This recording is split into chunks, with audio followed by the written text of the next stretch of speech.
Have you ever felt your chest tighten in a small way when someone's name comes up on your phone? Someone who isn't your partner, and known, even while it was happening, that the feeling was bigger than the moment, but unable to explain to yourself or anyone else what it actually meant? We've all felt misunderstood in a relationship, and anyone who has carried this particular kind of confusion knows the specific loneliness of having an internal experience you can't even name to yourself, let alone to the person you're committed to. That's why this channel exists. At the Relationship Blueprint, we name the experiences most people are too ashamed to talk about. Not to judge them, but to help you understand what's actually happening underneath. Because what feels like betrayal is almost always something far more specific, far less moral, and far more addressable than the story you've been telling yourself. Today, we're walking through 7 specific psychological reasons you can become emotionally attached to someone who isn't your partner. Reason number 5 in particular is the one almost nobody recognizes, because it disguises itself as something good. It's the source of most of the silent emotional affairs in long-term relationships. I'll show you what it actually is at minute 9. By the end of this video, you'll know which reason is operating in you, where it came from, and the specific next step you can take without burning down your life. Starting today. Welcome back to the Relationship Blueprint.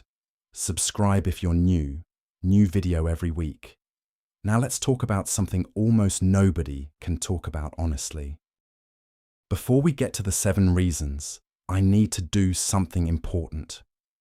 I need to take this experience, the experience of being emotionally attached to someone who isn't your partner, out of the moral category most people put it in, and put it in the psychological category where it actually belongs. Because if you're watching this video, you're probably doing one of 2 things to yourself right now. Either you're telling yourself this means you're a bad person, that you've betrayed your partner in your heart, that you don't deserve the relationship you're in, or you're telling yourself the opposite story, that this attachment is proof you're with the wrong person, that you should follow your feelings, that this is the universe sending you a sign. Both of those stories are usually wrong. Important reframe. An emotional attachment to someone who isn't your partner is rarely about that person. It is almost always about an unmet need in your current relationship, an unintegrated wound from your past, or a developmental shift you're going through. The other person is just the screen onto which the unmet thing has been projected. The pull is real. The story you've been telling about what the pull means is almost always wrong. This matters because the meaning you assign to this experience determines what you do about it. If you call it cheating, you spiral into shame. If you call it destiny, you blow up your life chasing it. Neither response addresses what's actually happening. And what's actually happening is usually addressable, not by following the attachment and not by suppressing it, but by understanding what underneath it has been asking for your attention. Attachment researchers including Esther Perel, Sue Johnson, and Helen Fisher have spent decades documenting the specific psychological dynamics of what gets called emotional affairs. The work is sobering and clarifying. Almost without exception, the pull towards someone outside the relationship maps onto a specific, identifiable, addressable pattern. The 7 reasons we're about to cover are the most documented patterns in that research. Your attachment to this person is information, not destiny. Information about what's missing, what's unhealed, or what's changing in you. Reading it as information lets you address it. Reading it as a verdict on your relationship usually destroys what doesn't need to be destroyed. Stay until reason 5, the mentor or coach attachment. It's the most misunderstood reason in this entire video because it disguises itself as personal growth. It is the source of more silent emotional affairs in long-term relationships than the other 6 reasons combined. I'll show you exactly what it is at minute 9. Reason 1. An unmet need has quietly built up, the silent accumulation. What it looks like. There's a specific person in your life, a colleague, a friend, an ex who recently re-emerged, who you find yourself thinking about more than you used to. Not always sexually, often more emotionally. When you're with them, you feel something you haven't felt in a long time. When you're away from them, you find yourself replaying conversations. What's actually happening? There is a need in your relationship that has been quietly unmet for so long that you've forgotten you have it. The other person isn't magical. They're just supplying something you've been hungry for. When the body finally tastes something it's been deprived of for years, it interprets the taste as love. It's usually just nutrition. The psychology. Sue Johnson's research on emotional affairs in long-term couples identifies this as the most common pattern by a significant margin. The unmet need is usually not sex. It's usually attention, intellectual stimulation, feeling interesting, feeling chosen, or feeling met. When that need has been chronically unmet inside the primary relationship, the nervous system becomes acutely responsive to anyone outside it who supplies it, even briefly, even casually. Here is what to do. Name the need. Not to your partner first, to yourself. What is this person actually supplying that you've been missing? Curiosity about your inner world, genuine attention, feeling intellectually alive. Once named, the question becomes, can this need be supplied inside your primary relationship with effort and conversation? Almost always, the answer is yes, but only if the conversation actually happens. Reason 2. You're going through an identity shift, the developmental moment. What it looks like. You're going through a period of significant internal change, a career shift, a spiritual opening, a re-emergence after a long depression, a new awareness of who you've been pretending to be. In the middle of this change, you've found yourself drawn to someone who seems to see the new version of you that your partner doesn't yet see. What's actually happening? You are in a developmental shift, and the person you're attached to is reflecting back the version of you that is just being born. Your partner is loving the version of you they've known. The new person is responding to the version that is just emerging. Both are real. The pull toward the second person is the pull of being seen in your new form. Not necessarily the right person, just the available mirror. The psychology. Developmental psychologists, including the work of Robert Kegan on adult development, have documented this pattern extensively. Major identity shifts in adulthood, typically in the 30s, 40s, and 50s, produce a hunger for being witnessed in one's new self. Long-term partners often struggle to update their internal picture of who you are at the same speed you're changing. The gap between who you're becoming and who your partner sees is where third-party attachments find purchase. Here is what to do. The fix is rarely the new person. The fix is bringing your partner into the development. Tell them explicitly who you're becoming. Share the inner work. Invite them to update their picture of you. Most long-term partners are willing to see the new version, but only if they're told it's happening. They cannot witness what they don't know is being birthed. Reason 3. your attachment system got reactivated, the old wound reopened. What it looks like. You met this person, and something about them felt instantly familiar, almost like you'd known them before. The attraction was immediate and felt deeper than it should have, given how briefly you've known them. You can't fully explain why, but being around them activates something in you that almost nobody else has. What's actually happening? This person has, often unconsciously, hit a specific attachment template from your early life. The pull you're feeling is not about this specific person. It is about a wound or longing they're activating. Usually a wound your partner has not been able to reach because your partner doesn't match the template. The intensity is the unhealed thing finally getting touched. The psychology. In attachment theory, this is called transference or attachment reactivation. Bowlby, Ainsworth, and contemporary researchers, including Helen Fisher, have documented how specific physical features, voice patterns, or relational styles can unconsciously reactivate early attachment templates, producing an attraction that feels electric, but is actually the body recognizing an old, unresolved pattern. Here is what to do.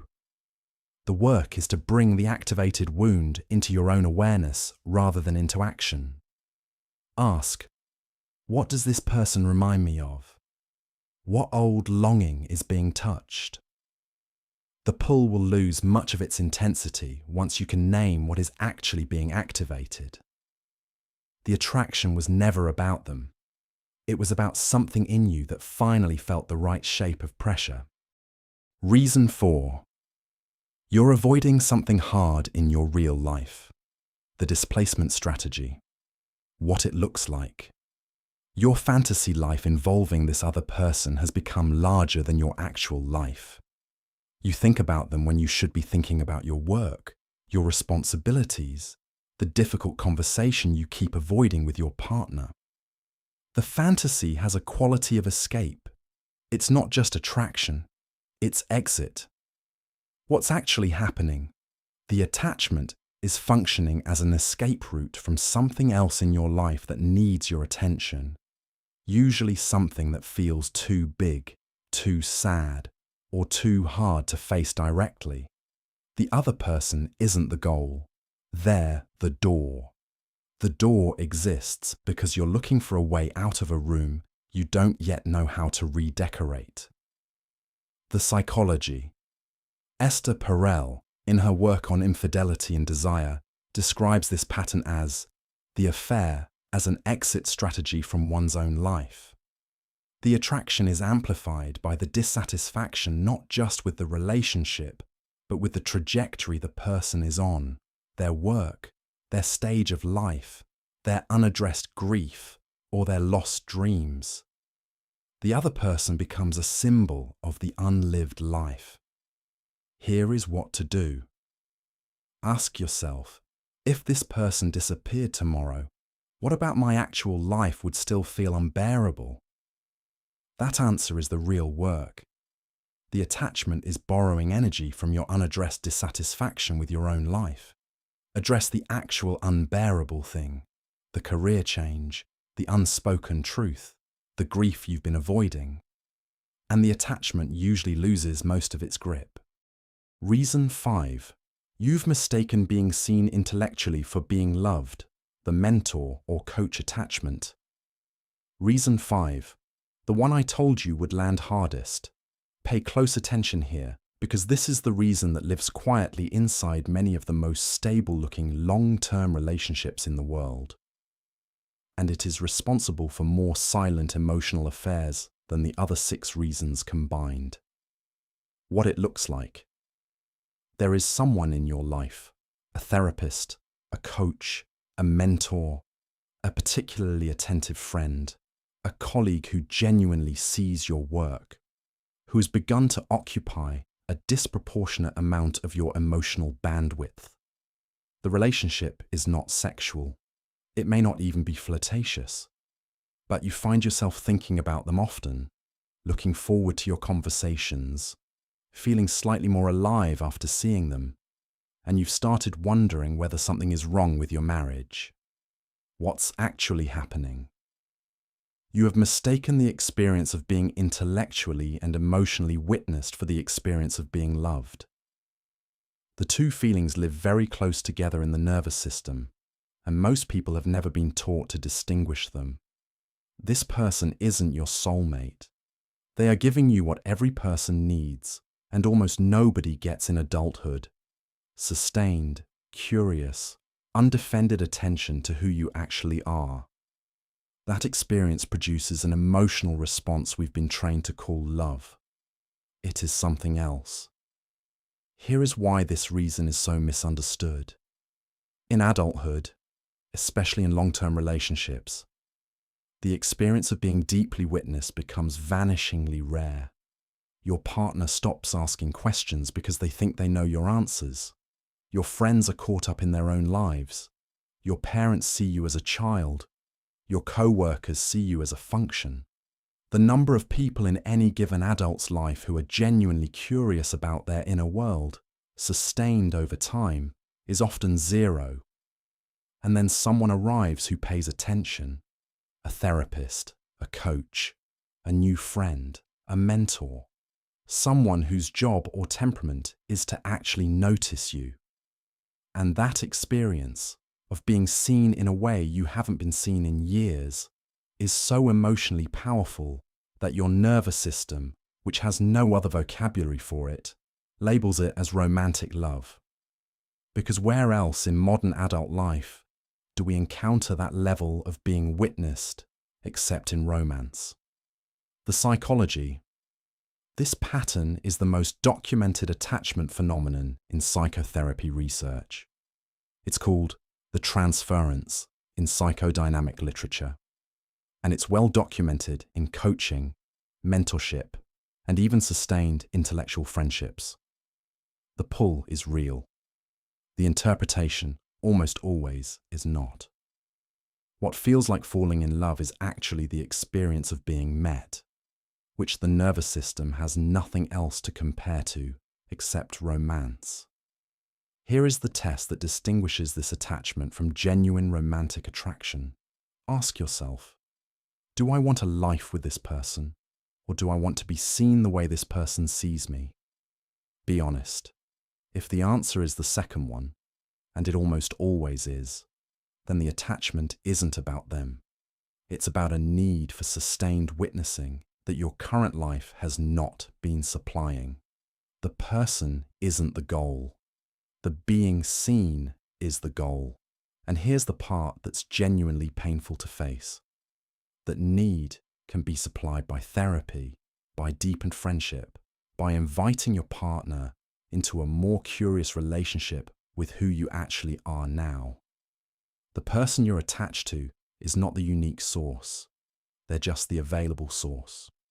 Here is what to do. Begin treating this attachment as data about an unmet need rather than as a relational opportunity. The need is for witnessing. The witnessing is treatable through several other channels. Therapy is the highest leverage one. Deepened friendship is the second. Inviting your partner into curiosity about who you are now is the third. The attachment will usually soften within months once the underlying need begins to be supplied by multiple sources rather than one. The mentor or coach attachment is the most heartbreaking pattern in this entire video because the person experiencing it almost always concludes that they've fallen in love, when what they've actually fallen in love with is the experience of being seen. The pull is real. The destination is not who you think. Reason 6. Your partnership has become too familiar to feel. The perception fatigue trap. What it looks like. You and your partner have been together long enough that you've stopped really seeing each other. Not from any malice, just from habit. You know how they'll react to news. You know what they'll order. You finish their sentences. And in the middle of this comfortable familiarity, someone new has appeared in your life and you're experiencing something you can't feel with your partner anymore. The electricity of not knowing what they'll do next. What's actually happening? Your nervous system has habituated to your partner so thoroughly that the felt sense of them has gone flat. This is not love dying. It is what neuroscientists call perception fatigue. The same person, perceived over many years, eventually becomes invisible to the perceiving brain. The third party feels electric, not because they're more lovable. They feel electric because they're unfamiliar. The psychology. Esther Perel's research on long-term desire centers on this exact dynamic. The very thing that makes a relationship feel safe and stable, predictability, familiarity, deep knowing, is also what kills the felt sense of erotic charge. The brain registers novelty as desire. Once novelty is gone, the felt charge is gone, even when the love itself is intact. Here is what to do.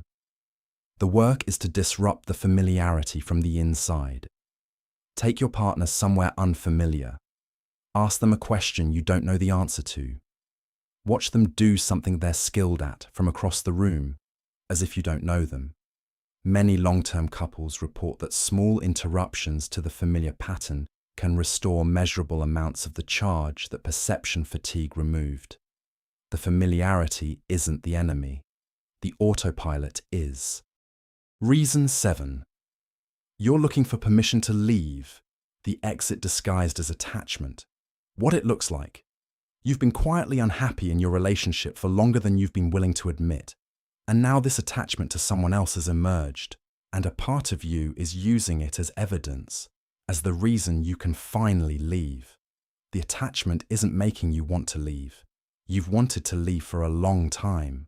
The attachment is just supplying the permission. What's actually happening? You're using this third party as a structural device. The thing that lets you end a relationship you have not had the courage to end on its own merits. The attachment feels like the cause, but is actually the symptom. The decision was already underway. The other person is just providing the narrative cover that makes leaving feel less like failure. The psychology. Couples therapists, including the work of Terry Real and Sue Johnson, document this pattern as one of the most common forms of late relationship infidelity. The affair that exists not because the marriage is bad and the lover is good, but because the marriage has been quietly over for years, and the lover is the catalyst that allows the leaving to happen.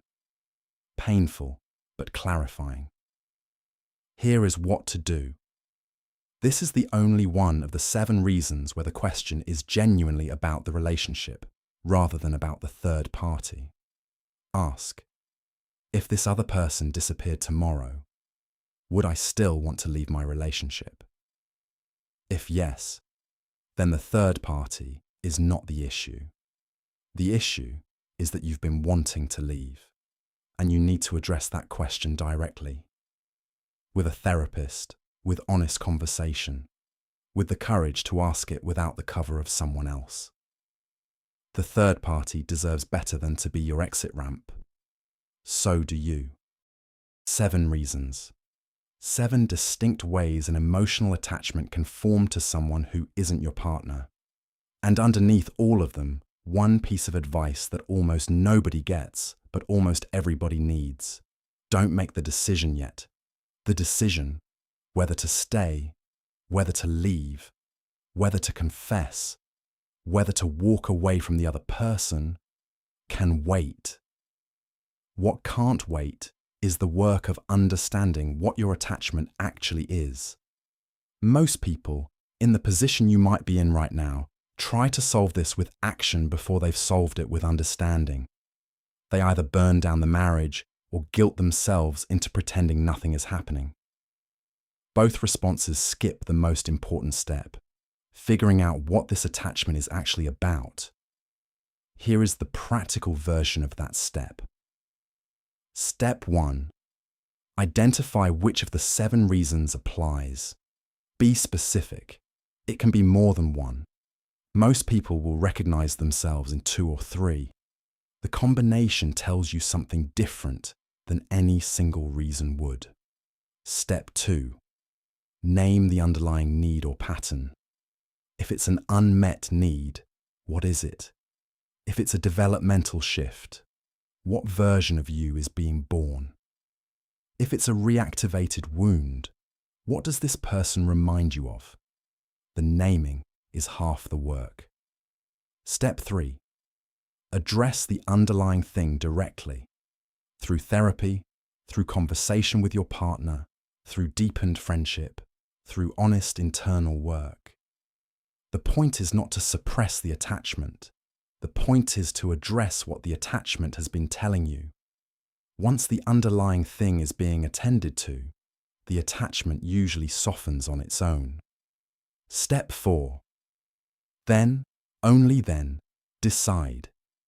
If after addressing the underlying need, the attachment is still there, that's real information.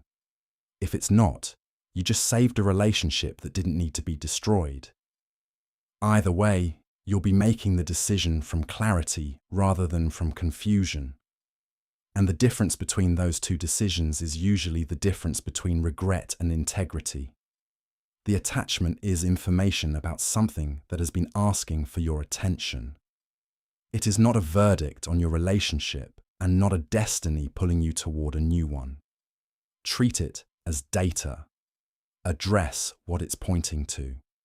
Then, with clarity, decide what to do next. If you've made it this far, and you've recognized yourself in any of these 7 reasons, I want you to know something before you go. You're not a bad person for having this experience. You're not failing at love. You're not being selfish or weak or unfaithful in your heart. You're a human nervous system that has been quietly registering something unmet, and the registering has finally gotten loud enough that you can't ignore it anymore. That's not a failure. That's an opening. If you have the courage to read it that way. Here is what I most want you to do next. The 7 reasons we covered today all share one root cause: the experience of feeling unseen, unmet, or out of step with your partner. Underneath all the variations, that's the consistent thread. And the language for what kind of unseen and unmet you actually feel, the specific shape of what you need that hasn't been arriving, is the love languages framework. Most couples have never had a structured conversation about what they actually need, in what form, to feel loved. When that conversation has never happened, third-party attachments find purchase. When it has happened, they almost never do. If you want to do the work that addresses what we covered today, the Love Languages video is the most direct next step. It gives you and your partner a vocabulary you probably don't have for the experience this video just named. Watch it next. It's the conversation underneath today's conversation. Subscribe to the Relationship Blueprint. New video every week. What you're feeling is not a verdict. It's a beginning. And the beginning can lead somewhere far better than either of the stories you've been telling yourself. I'll see you in the next one.